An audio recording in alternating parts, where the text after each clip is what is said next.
Jesus for eternity. Okay, Joe. Yay. Nice job. Thank you. That was lovely. Well, this is Joe now, and I tell you, I taught this kid well. I've got a hard act to follow, but I picked up on the word light too, and my thoughts in this way referred to what I always pray for. There are 4 P's: God's peace and power, His presence in my life, and His promises. And I think that these could be like light beams shining down on us here on earth, if it's at our homes, if it's a community like Midvale Community Church, or locally or globally. But anyway, all 4 of these beams could apply to any setting and certainly send the message of God's peace, His strength and power, His peace with us always, His presence and His promises. He will never, ever forsake us or leave us. So that's really where my thoughts were. And these beams can be reflecting back. They can be permeating from us to others all around us and so forth. And I had a little song I remembered from Sunday school, but I don't know the words. But, you know, Jesus wants me for a sunbeam to shine Him day. That's a sweet little thing. His beam. Jesus wants me for a sunbeam. There she goes. Well, anyway, I think those reflect mostly what we didn't talk to each other about these things, but except the songs to try to recall them. But anyway, that's where our main focus is right now. But certainly anything that can come forth is going to be a beautiful thing and certainly inspirational, reflecting our Lord and Savior if it comes out of Jean Sandrock's hands and mind and heart.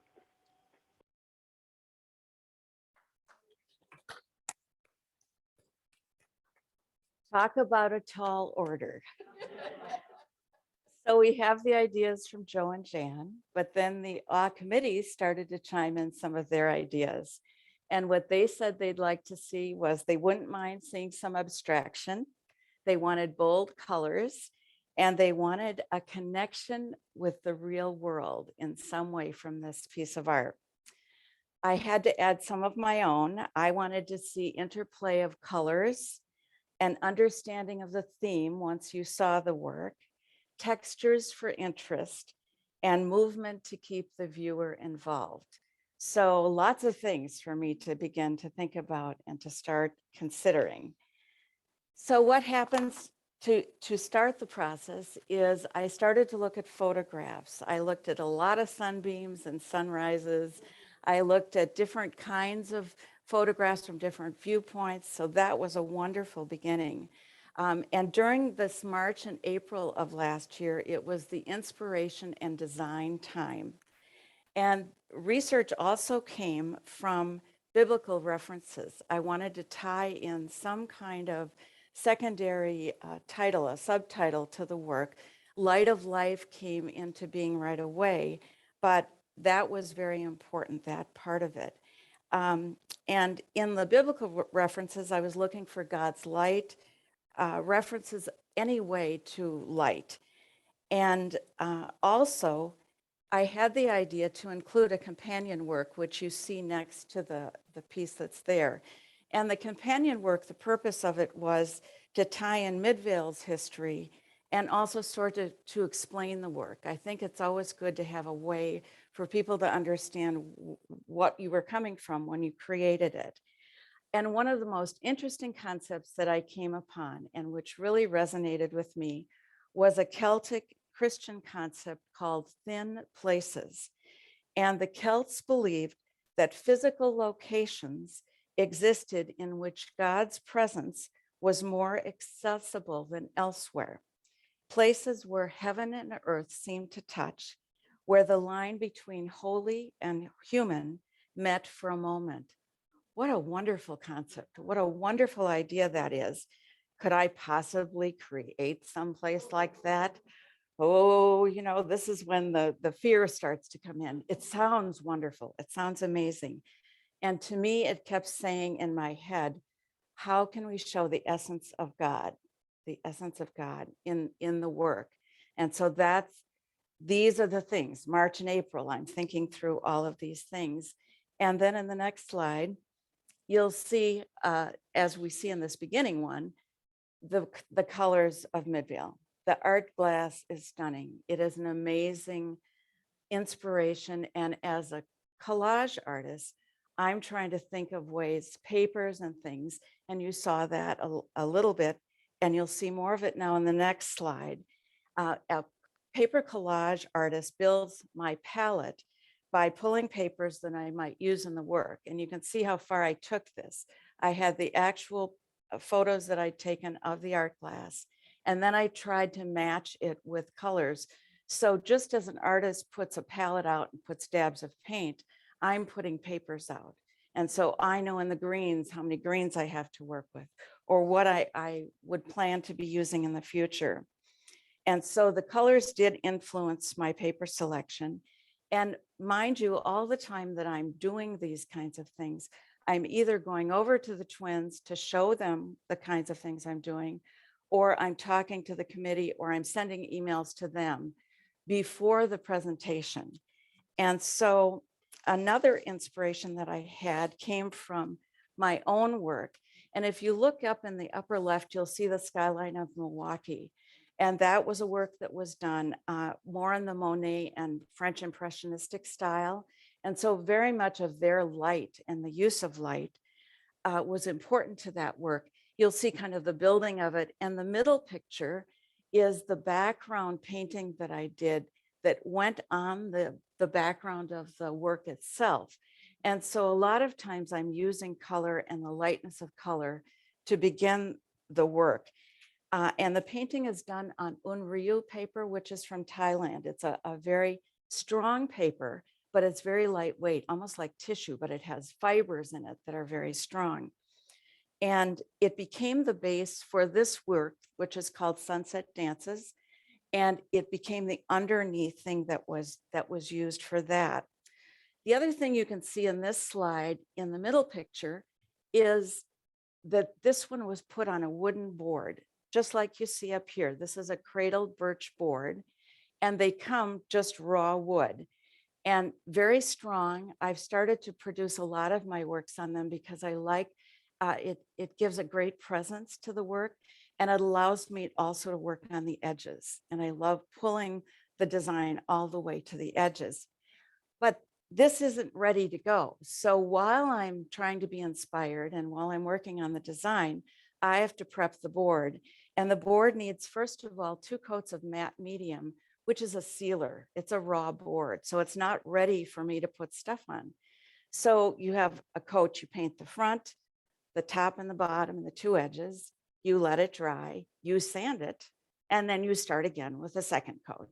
You paint, you dry, and then you sand. We're still not done then. And this is both front side and back side you have to do. So it takes, days of doing this. The next thing that has to be done is the gesso, and gesso acts as a primer. It's a white paint that goes on it, and it prepares the board. So when I start gluing all these things on it, they're going to stay and permanently stay. So this is going on. This is still, remember, March and April.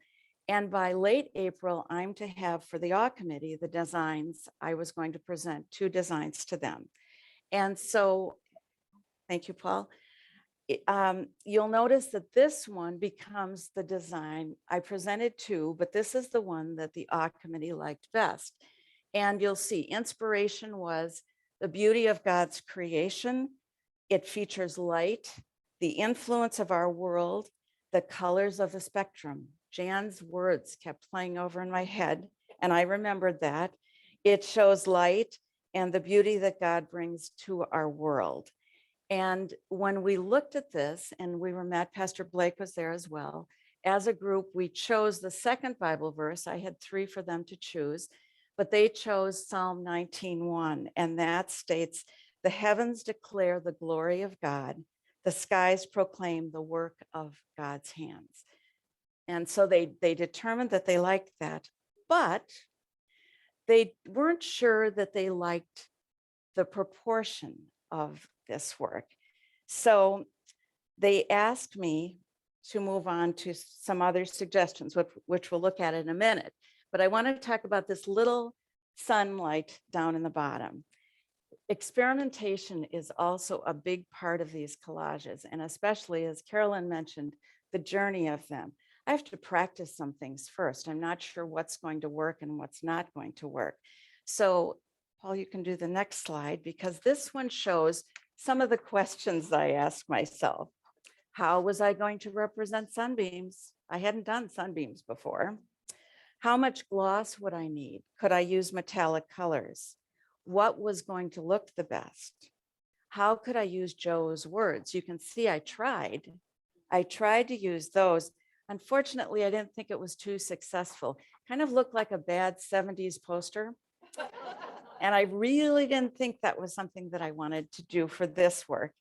So the big question was, how will it work, and how will it work on the real one? And you can see this was all practice. And when you come up later to look at this one, you will look at all my little notes around the edges. And it says, this is what I did, and this is what I did. And do I like this? And do I not like this? So I was practicing, but again, you don't know how it's going to turn out on the real one. So it's a scary place to be in. But then we did move on to creating what the committee requested, which was they wanted more sky. They felt the sky part of this was really the most important. So they wanted to see variation number 3. Already I'm thinking that maybe that design that I had with the sunbeams coming down was looking a little too confusing, and maybe I'd get rid of those somewhere along the line. But in the beginning, I had them in place. I also used the proportion scale to try to work out what I thought would be the best idea. And the big thing was to create a small drawing, and it's over at this other front table. And I hope you'll have a chance at the end to kind of come and look at things. But I needed to create a small drawing that was going to fit on the Artograph projector that I use. So that was the other part of it. So I finally came up with what I thought was right, and I showed them. Oops, go back. Thank you, Paul. There you go. Here's the one on the left. You see the design, the original design. And here's the one on the right. And you can see the difference. A lot more sky. They wanted to see more of that. That was sent out to the committee, and I showed it to Joe and Jan, and everybody then approved it. And you can see this photograph was a big inspiration throughout. It was just fun. It was fun to have that. If you sit in my studio, you'll often see 10 photographs here and something else over here, because I keep looking at them to try to see if there will be inspiration from something. Did I miss something? What could I use to make sure that I saw that? So that was very important. And then we move on to the Artograph. And kind of like for an old teacher, a former art teacher, the opaque projector was my friend. And this is the same kind of thing. You set it up, and you can see it in my studio. You put this little drawing on the machine, it projects it. Now realize the work that we have is 30 inches by 40 inches. So I had to create something that big. And that's what this white little block here is for you to see. If you take a look, this was what I drew using the Artograph projector. But you're not even done with that yet, because you have to get it onto the board. Well, what you do is, see how I've done some scribbles? I put this on a light table, and I scribble on the back so I have graphite on it. And then I set this on the board. And you remember we've got the white gesso underneath, and I go over it with pencil, and you get a very fine light line. So every place where I wanted to see where the mountains would be, how far does the sky go down, where are the sunbeams going to go, I can do this. But again, none of these steps are fast. So if you imagine, I am working on this thing, 5 months was the actual on the board itself. And it's because all the things that you've seen so far, and wait till you hear about the paper. None of this stuff is fast. It just takes a long time to do it. So, but we've at least got it on the board. We're now at that point. So that's a good thing. But then I also realized, you saw the papers that I'd pulled. I pulled lots, hundreds, but maybe I didn't have all the right colors. Maybe I needed to add some more colors. So this is when hand painting comes into. And what you see here, we had been to the Art Institute of Chicago and went to a Monet exhibit. And I love his blues and violets. They're stunning. So I came home inspired. And what I do when I paint is I use watered down acrylics, acrylic paint that's used distilled water, and you water it down. You take a sponge and you wet the paper. Again, this is this Unryu paper, which is strong enough to deal with that. And then you start to put the paint on. And I use all different colors to create the blues. There's another shot of the blues as well. You can see the mess that this makes, but it's way fun. It is, you spend more time mixing the colors to create the colors because you're trying to come up with a variety of them. And in this next shot, you see the yellows. This was going to be for the sky. And if you look at the left side, you'll see that those are the wet colors. Look at how bright and vibrant those are. They're amazing. But when they dry, you see what happens on the right. It's a much softer kind of thing. I tried yellows, I tried oranges and reds. Again, spectrum of colors that we wanted to see in this. And also I used some metallics and some mica flakes, and mica flakes reflect the light back. So you'll see, if you look up closely, again, when you come to see it up closely, you'll see a little bit in the range just above the gold leaf of the sun. You'll see some of those wonderful, just a little bit of sparkle that's on it. Not to be glittery, but enough sparkle to give that idea. So the hand painting is wonderful. It just gives me some more colors that I can choose from. And that was the reason for doing that. The next thing that I had to work with was the gold leaf. As a calligrapher from the late 60s, I was trained to use gold leaf in a very traditional manner, where it's put on and it's very solid. And I did it on an initial letters, you know, capitals, very fancy illuminated manuscript kinds of things. And so I thought, oh, well, that will be easy. I'll just use that for this. Well, everything I tried looked too rigid. It just looked too plain, and it didn't look alive. I wanted this sun to look like it had some life in it. So I sort of crossed out, and imagine I'm spending all the time trying this, thinking maybe this will be the one that works. And I don't really like what those are. So I then moved in to textured gold leaf. What an experience this was. So very fun. The work, the black outline on the left is what the board looks like at this time. On top of the board, I have the base coat of papers. I have the yellows and the golds and these little bit of metallics in the middle ground. The light blue is another Unryu regular paper in light blue to give me the space where the mountains are going to be. On the bottom, you see where the grass, the meadow is going to be, and the valley. And way up in the top, using papers like tissue sort of thickness, I wanted to show that I was going to be getting darker up in the back, way up in the top. So that was the goal. But the first element, scary, is going to be the gold leaf, because if this is going to be the essence of God, if this is going to be the impetus for this whole work, it's got to be great, and it's got to be now, because I want it to be solid on the bottom of the first layer on the board. So you see it developing, and gold leaf is just such an experience. You take a loofah sponge, those of you natural sponges, there's one up there, you can see it, and you use an adhesive. And so you dip it into the adhesive and you dab it wherever you want it to be. So you're dabbing the sponge, hoping that that's right. And then I put my prom, I won't give the year, prom gloves on, my little white gloves. And I take a tweezer and I start taking these tiny little pieces of gold leaf and you lay them in place. And very gently you lay them in place. And when you think you've covered everything, You then take those great white gloves and you pat very gently on top of them.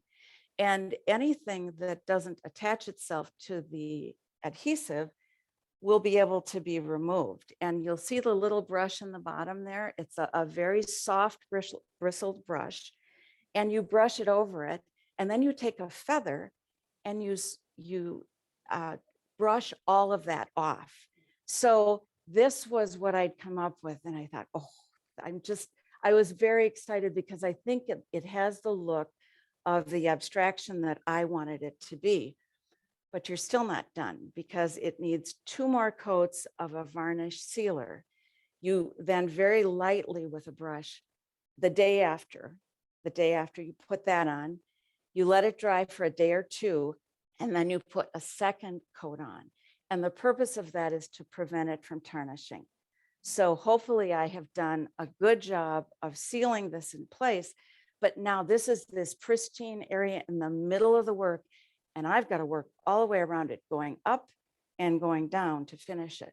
So again, each work that I do starts and finishes in a different way. Sometimes I work top to bottom, sometimes I work bottom, sometimes I work left to right. You never know, but this one, we were starting with this middle element.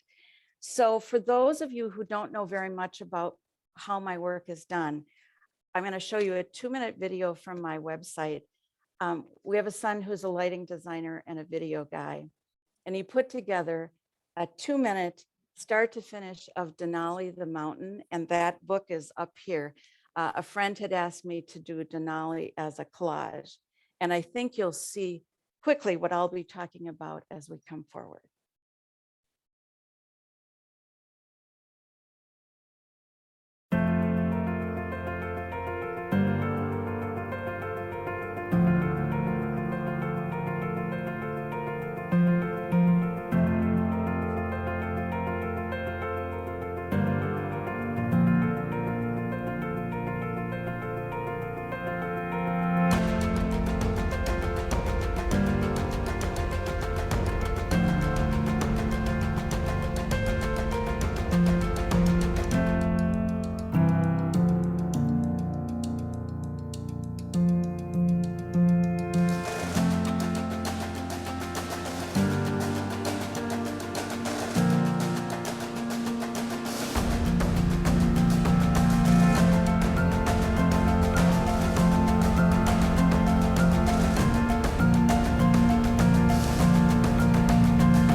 Thanks. So the process of collage. We're now at this part of selecting the papers. Yes, I have my palette out there, but I have to start looking at which colors I'm going to use. And in this case, we're going to be moving up. So we want the yellows, the oranges, the reds, at least to begin with. And the interesting thing with paper art is you can tear and tear. I can tear for days, and sometimes it works and sometimes it doesn't. There are pieces that I have, you'll see over there my bucket of scraps, and that's 1 of 4 over the years of doing this. Lots of scraps happen because sometimes you end up not using them. This was the 5-month period of developing the things that are going to happen. After successfully tearing some papers and laying them in place, then it's time to adhere them. And I want to talk a little bit about the product that is used to do this because it's extraordinary. I like to say that, or tell people, it was created by an art teacher. I wish it had been me, but she was amazing. And it's amazing because it's archival, acid-free, UV resistant, non-tacky, light-bodied, transparent, and flexible. It's also matte in its finish. So on pieces of my work, you could have 1 layer of this, or you could have 5 layers or 10 layers, and it just keeps building and building. And the reason that these have longevity is you put the adhesive down, you brush it on, you put the piece of paper on top, and then you put another layer of adhesive, and it encapsulates each single piece of paper in a plastic coating that's not going to fade or it's not going to age in any way. So it's a wonderful, wonderful product. But the problem with this is I get all these little piece of papers. There's no way I can stand this up and step back and say, gosh, that looks pretty good. Nope. What you have to do is I stand on a chair above my table and I photograph. So for this work alone, I took about 300 photographs to see if I liked it or if I didn't. And if I didn't like it, then I took it apart and I tried again. You know, and the other problem is it's constantly moving, because every time I lift up a piece of paper to brush on the adhesive, it doesn't go back exactly where it started, much as you'd like it to. And even if I've photographed it, I don't always have that luxury. So it's kind of a, you're lucky. You are lucky when things seem to be flowing back to where you'd like them to be. And also at the end of this, I like to mention, because a lot of people ask me about the longevity of the works, I also spray the works at the end with 3 additional coats of UV resistant spray. So they really are, the woman who, again, came up with this product has probably 20 or 30 years on me, and she was producing art and not having a problem with it. I have been a collage artist since 2003. So an artist for 40 plus years, but the 2003 and beyond, and all of the works that I have done, I haven't had any problems with. So it gives me that confidence. They're kind of like, though, a watercolor in that I don't recommend that they go in south facing walls, because that's hard on watercolors. And I also don't suggest them in bathrooms.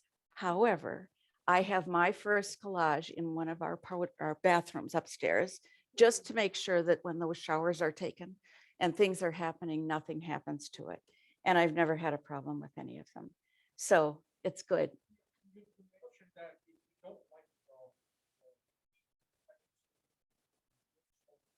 What do you do? Does it step right away or get? Hey, Jean, can Main- you repeat Tyrone's question so everyone will hear it? Okay. Tyrone would like to know if I can undo something if I've already done it, correct? Most times I am only allowing the paper to be, as you see it here, laid down in place. And I get it pretty far along before I do a section. But the other advantage to paper is it's an additive process. So if I've really messed up bad, if there's something that I really don't like, I just put another layer over the top. So it gives you that option that you can, you can switch and change things. But you're right, it's sometimes, and when we get to the mountain, I'll show you some trial and error things that happened. But in this, I'm just trying to show you how I'm starting to build that, because I'm trying to get the eye of the viewer, all of you, when you look at it, to go into the work and move through it. And if I can do that, that's what I'm really trying to do. So let's look at the next one, Paul, because here you see me building more of the sky. And I really wanted to look at this stunning paper up here. This is Momi volcano paper from Thailand. And it has beautiful golds and blues, and the purples are just stunning. And I'm also trying to direct the eye of the viewer to come into the work. So if you can imagine, down here is the essence of God, the sun, and then we're coming up through it. And you see how the yellow draws your eye, or I hope it draws your eye through it. And the purple just kind of, it almost is like a hug on the top. You have that little bit that's going to bring your eyes into it. And here, please notice these metallic strands. They are wonderfully, they cause a glint of light where you see them. So it's very slight and subtle when you come up to look at the real work, but they are in place. And also here you'll see bigger right now, but that was gold leaf underneath. And I wanted to have just a few little places throughout the red that there was a little bit, but you have to go closer to see some of those. So there's some thinking going on as I'm trying to come up with this. This area was very difficult for me. There were like 2 or 3 different color variations that I tried. I tried more turquoises, and then I moved into more blues. So there was a lot before, as Tyrone asked, when do you glue? Well, you put things out there, you think you've got it. If I was set on a section, like you can see here, this area has been glued and this area has not yet. So those are, I'm trying to get those in that place. Let's see, anything else I wanted to talk to you about on that? Just very much how the eye goes up. And so look back and forth between what you see here and the real one. So you can see if your eye is going down and up. And now the next one, please. So here we've got, this is section done. So we've finished the sun, the essence of God. We've now finished. We're going up all the way and we can see all the different colors. So we've just got to worry about, and this is the area that I want to talk about, are the mountains. And they were a little scary, I have to say, because that's a big space. And the mountain range itself is, you can't just take black paper, glue it in place and say, there you go, we're done. You have to have all different kinds of textures. You have to have all different kinds of papers. If you notice, so these first two on the left are trial and error. We've got, I was trying pretty solid colors in the beginning. Yes, things that had texture to them, but they were pretty solid. That one of the aha moments was using some papers that had some metallic flecks in it. And all of a sudden it started to have more life to it. And also this beautiful blue, and this is kind of the end result, but this beautiful blue that you can see in the mid range of the mountains was a hand painted Japanese paper that I had gotten in San Francisco. And it is just stunning. And all of a sudden, when I put blue there, we could see the difference between one side of the mountain range and the other side. The other fun part, and this is very much like the quilters in the room, you get a piece of marbleized paper, and like a sewer or someone who does quilting, sometimes you want a special place.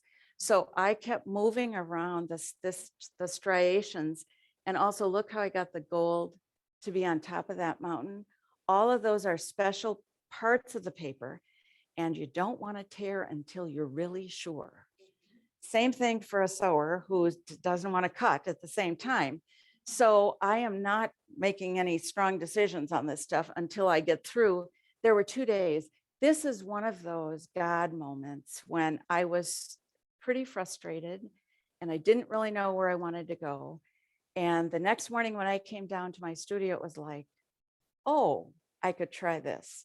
I really felt this project, many of mine are, but this one I felt so strongly, between having Joe and Jan in my head and the awe committee, and knowing that I wanted this to be well representing the themes that they had all set out. It was a time when I really had to trust beyond myself. So finally, we ended up with this. And in this part of the mountain, and when you come up, you can see it has much more life and movement to it, but it took a while to get there. It wasn't the easiest thing to find.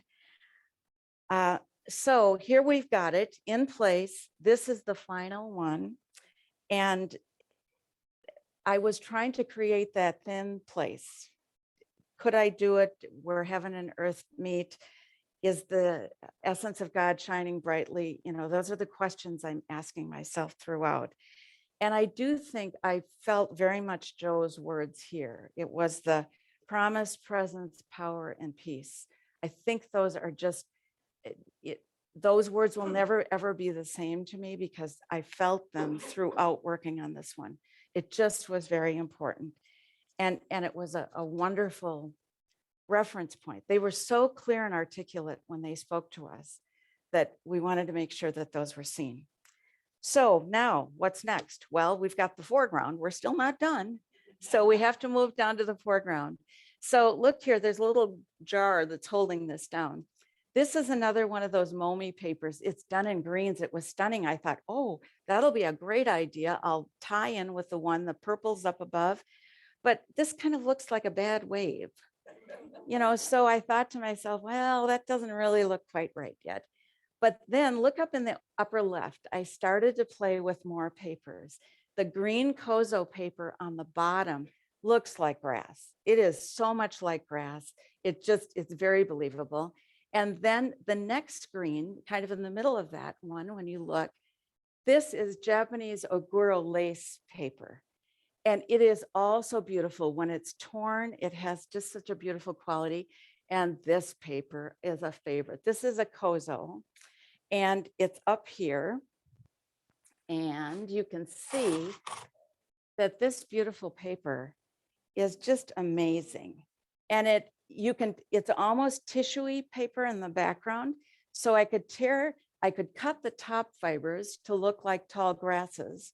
I could remove some of this tissue behind it. And all of a sudden I'm going to have waving grasses, which was movement again, that I wanted to have. So that was a find. And then this is unbelievable, but it was a half a day of my life. And you take little pieces, and you can't see my arthritic thumb, but I do have a badly arthritic thumb because you're tearing like this. And these were approximately, I put the ruler so you could see, 1/4 of an inch by 1/4 of an inch was the smallest I could tear. And the most frustrating thing was the next morning I came down, I was so excited because these were going to be the little flowers, and they were too big. They were too big. What am I going to do? So my mother's sewing scissors, that's like this big, I used to cut them in half. And all of a sudden now I have triangles. Triangles are far more interesting than those little squares in the first place. So thank goodness that was going to work out. And it would allow me to establish what you see in the next, which is the area that's going to be, look at the movement of these. You can see the little flowers. You can imagine the context with the real world committee is that we're standing in a meadow. We can believe we're standing in a meadow. At the roadside, we might see these little flowers that are there. And so it's starting to give this, it allows us to look down into the valley and also the base of the mountain range. All of those allow us to have that opportunity. And all of this is giving it's a closer element to us as the foreground. We get to see it, we get to feel it, we get to imagine it. So it's very helpful to have that in the foreground. And there still is a hint of that wave, but I think it's a little softer. And so I liked how that turned out for that portion of it. And then if you want to look at the next slide, here is just the bottom section. So here you can see how it turned out. So imagine standing in the meadow, you see the flowers, you see the waving grasses, look beyond down into the valley. Now we're looking down into it. And briefly your gaze would stop at the mountain base. Look at, we've got that down in here. And then your eye starts to soar, I hope, as it goes up the mountain. That blue draws your eye up. And then you go up, we see the beautiful sunlight, and the sun and this abstraction again is pointing towards the top. So it causes you to go up. The yellow continues to draw your eye, and hopefully it shoots you off the top of and to the heavens. We're going up farther. So after all these papers are in place, we think we're done, but we're not. We are not, because now is the sunbeam. So I don't know until right now in this next step, is this going to work or is this not going to work? So the sunbeams are created by using drafting tape, and I have to push them just hard enough so that the paint doesn't go underneath, right? You've well done painting at home, where we don't want that. We want that edge, but not so hard that it's going to pull on anything. Now this is pretty solid of adhered. Paul is getting ready. We're going to have a surprise show and tell very soon. But will it work? Will my experiments come out as I thought? Did I mix the right consistency of interference acrylic, which is what I'm going to use? Now I've used interference acrylic on Carolyn's granddaughters because she wanted hers to be, we called it Cosmic Journey. It was outer space as looked through the Hubble telescope, something a very difficult topic that I knew nothing about before I started, but I learned about interference colors there. And while I can practice and I'm a great, you saw, I experiment, I am not a scientist. So I would like to read to you scientists out there what interference colors are. What kind of paint is this? It's the one we're going to use for the sunbeam effect. This color comes from mica platelets that are coated with a very thin layer of titanium dioxide. Refraction and reflection of light at the titanium dioxide layers produce various colors and pearlescent effects. The optical illusion of color is produced by multiple reflections of light between the microscopic layers.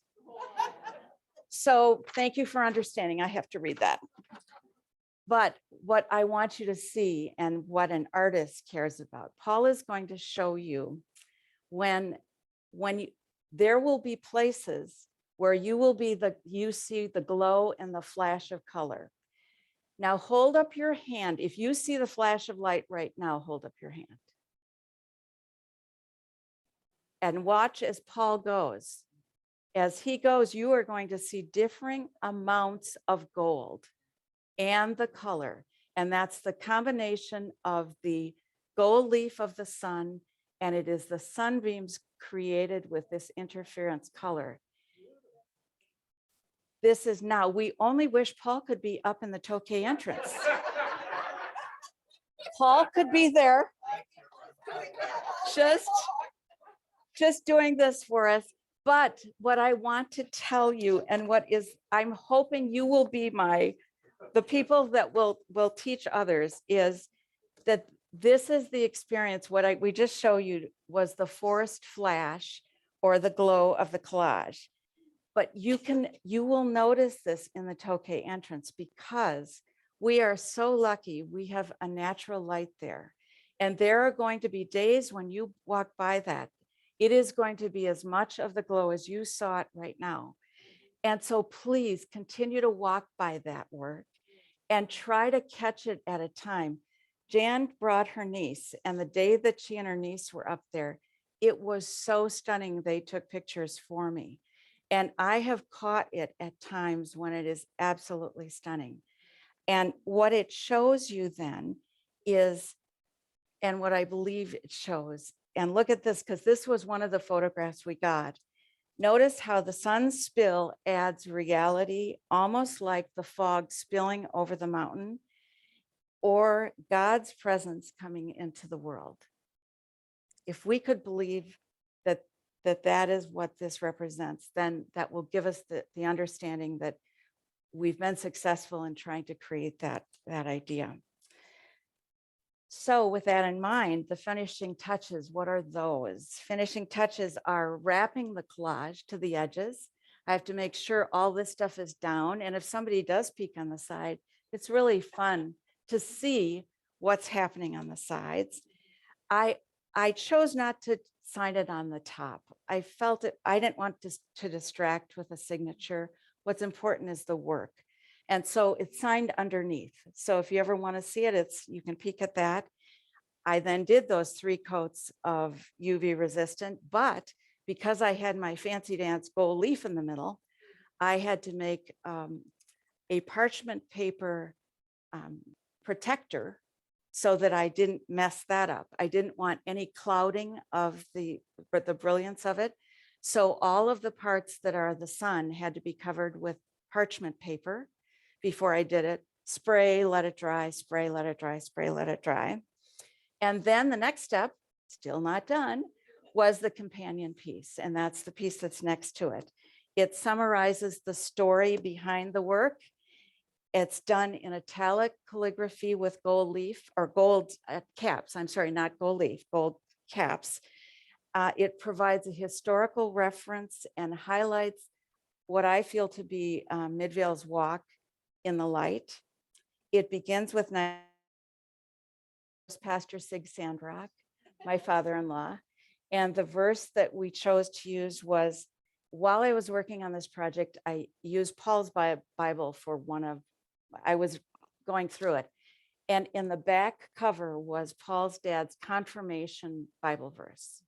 And so it's the one that I chose to start with. And you're welcome, please, to read them. They're lovely. And I should have it so I could read it to you. He chose, teach me to do thy will, for thou art my God. And I thought that was a good starting point for Midvale. The second reference is 2003, which was the 50th anniversary. Pastor Blake was here with Pastor Bruce, and they chose, and this was in the booklet that I read, 1 Peter 2:9. But you are a chosen race, a royal priesthood, a holy nation, God's own people, in order that you may proclaim the mighty acts of him who called you out of the darkness into his marvelous light. So that tied in. And then we come to 2021. We have Joe and Jan with the foresight to say that they would like to do this work as a sort of a visual representation and something that will remain at Midvale. The theme reflects Easter sunrise, the beautiful light of dawn. The colors of the spectrum all are inspired by God's promise to never forsake us, presence with us always, power and strength with peace that passes all understanding. So that's the meaning. The piece will be next to the work probably through the end of summer, and then it will permanently go in the back of the work. And so it will remain as a reference point for others beyond the congregation at this time. So we'll move on to that. And then again, after all that, I created the book. And the book for me was a gathering, to place in the gathering place. So it could tell the story, it could summarize what I've shared today with all of you in a more brief form, and for people that just come in and happen to pick it up. So it was a good idea for that. And then I sum it up with a final timeline. February 2021, again, was when we brainstormed. We moved into March and April, inspiration, research, experimentation, and design. May to mid-September was work on the collage. And these are the important dates. Sunday, September 12th was the date that I finished the top part of the collage. And we were so excited that I'd finished that part of it. So we went to Joe and Jan's. They were sitting on the porch, and I was able to show it to both of them, at least the front of it. The front of it was completed. And sadly, because 8 days later, Joe passed away. So it was my privilege and joy that I was able to show it to her, and she got to see it before she passed away. So that's important for me to let you know. Then we moved into October, November. We finished the companion work, the creation of the book. On October 7th, the audit committee got to see all of the elements and they accepted them. And then on November 14th, it was dedicated. So it sums up 8 months of my life. That was absolutely wonderful. The verse, this one is what I end the book with. And it sort of was the whole, I love this verse. And it means a great deal to me. And so it inspired the work, it inspired the companion work and all of that. Let me conclude with my thanks to Joe and Jan forever, to the audit committee for their cooperation and help and advice, and to all of you for this wonderful collaborative opportunity. It was indeed that. There were times when God's presence helped me through, and it gave me a solution, always at the very perfect time. I am pleased that my work will join the 2 other commissions that are created for Midvale. And I thank all of you. This was a wonderful, wonderful experience.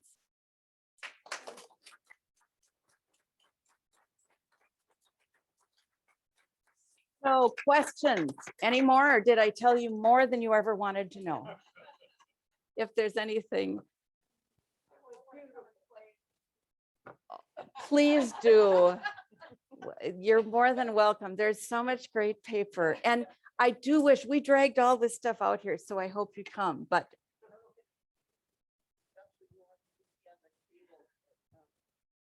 Well, there's, there's photographs, there are books of some of my collages. So if you want to see again, the process of going through some of them, you'll see Carolyn's granddaughter's work. You'll see the Denali one, the steps more slowly done. I brought a few of those to give an idea. There is some of the gold leaf, and you can see my practice piece. And look close at some of these, and you can touch these. All of this stuff is touchable, but you can see what I was practicing to see if it would work. There are lots of things.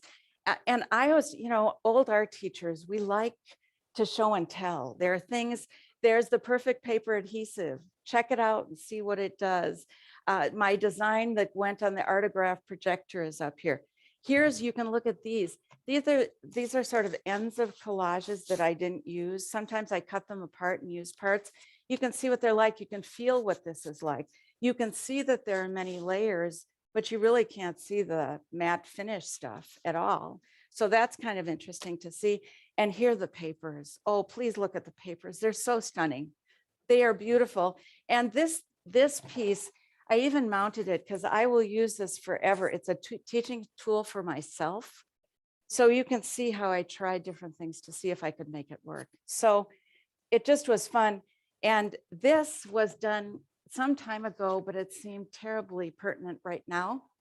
And it just gives you a chance to see a finished one, as well as the small finished one over there. I've been doing commissions primarily since 2016.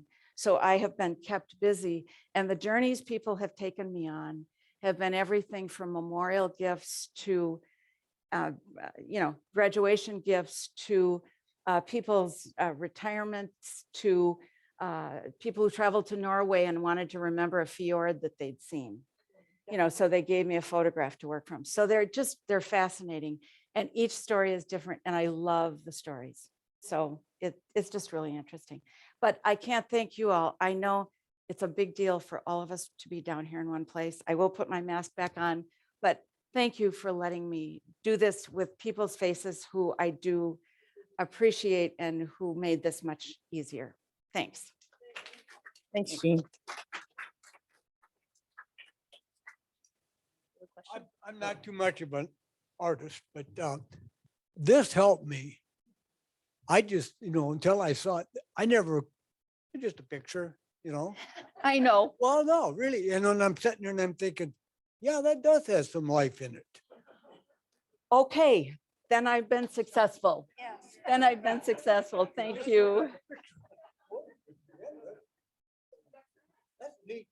Well, you can be the people to tell others that there is more to it than it appears on the surface. So thank you for that. Come up and enjoy it. Be sure to come next week when we have. Yes, Jeff is back there.